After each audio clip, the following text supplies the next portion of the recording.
Hello everyone, welcome to Healthy Living.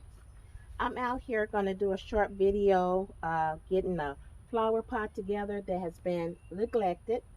So I'm going to go ahead and get started.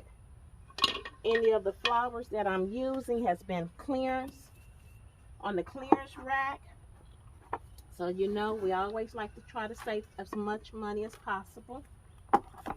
So I'm going to remove some of this dirt so I can add the flowers in. This is a flower pot that you see when you drive by or pull up at my home. And normally it's together, and I just got so busy and hadn't really had a chance to do anything with it. Okay. If you can see that, I don't know if the camera's focusing on it. I will put the name on every plant that I'm using. This is going to go in the center, and this will come back every year.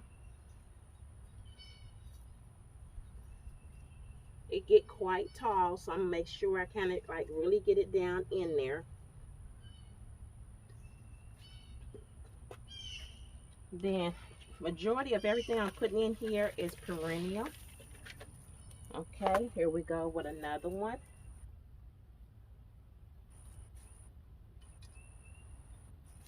I don't know, I think this is called a blanket flower, but I'll put all the names there.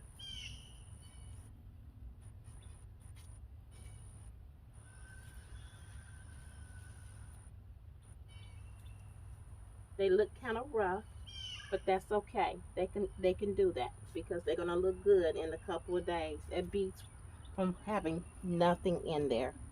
And I think I'm gonna add another one. Okay, so you know, I had another one on a patio just waiting for me.